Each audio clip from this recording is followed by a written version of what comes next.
Hello my friends and welcome back to my channel. Today I'm making a really quick and easy pasta with smoked salmon, peas and asparagus.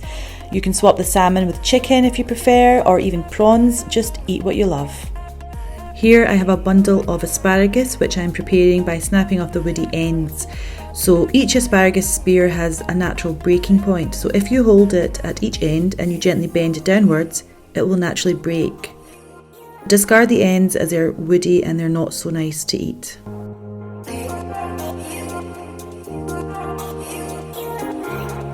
Now I'm chopping the asparagus into around about 1 centimetre length chunks.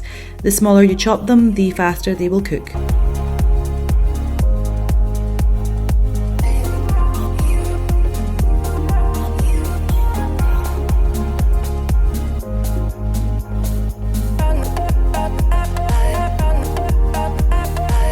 So it's now time to prepare the salmon.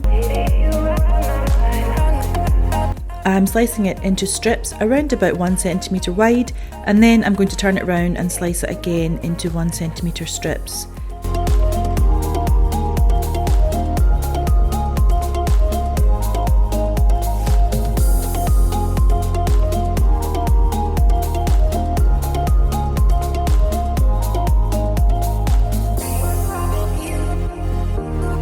Okay, it's time to start cooking, and I've got some frozen chopped onions frying in a little oil here till they turn translucent.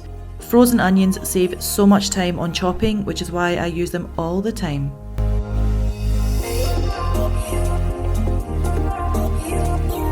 And for a little frozen chopped garlic now, I'm going to fry that till it starts to smell delicious and fragrant.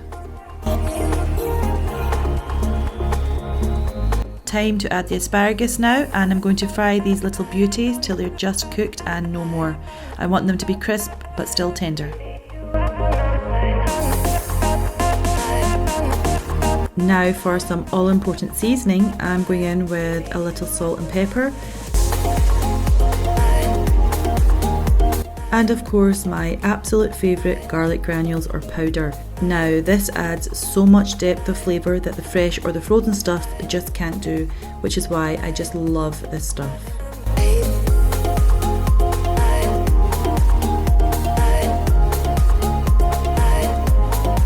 The same goes for onion powder or granules.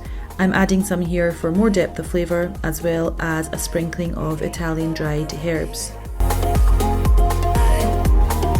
I am stirring everything really well to make sure that nothing sticks to the bottom of the pan.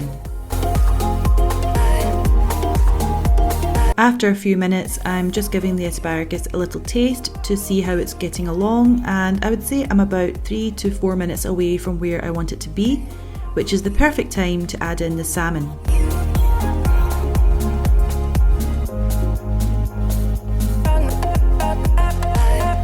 Once it's in, I'm going to give it all a really good mix, and I'll continue to stir fry on a medium heat till the salmon starts to flake and become opaque.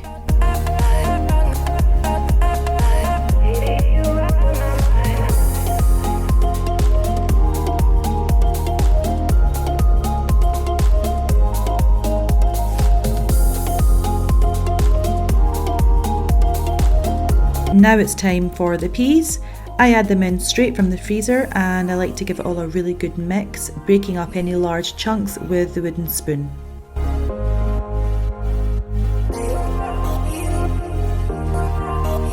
And finally it's time for some cream. This is super decadent, so if you prefer you can lighten up the sauce with some low-fat cream cheese, which is also completely divine.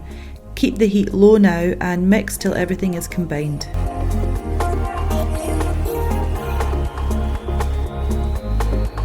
Another quick taste test to make sure that it's all seasoned nicely. And the sauce is now complete. Now it's time for the pasta. So I am putting in some freshly boiled water from the kettle with a touch of salt for seasoning, and then I'm going to bring it to a really vigorous boil before tumbling in the pasta and giving it a good stir.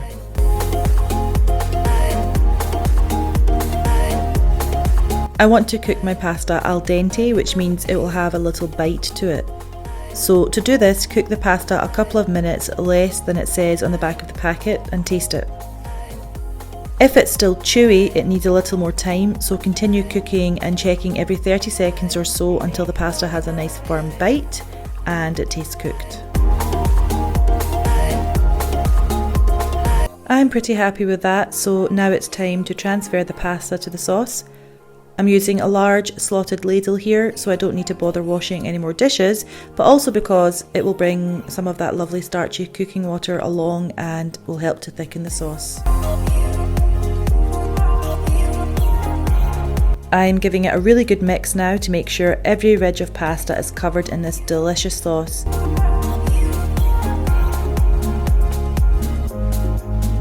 Another quick taste test, and then I'm spritzing in some lemon juice.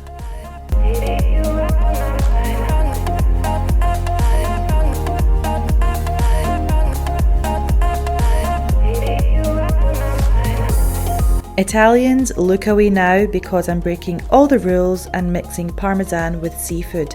I like how it tastes in this dish, but of course you can leave it out. It will taste good either way.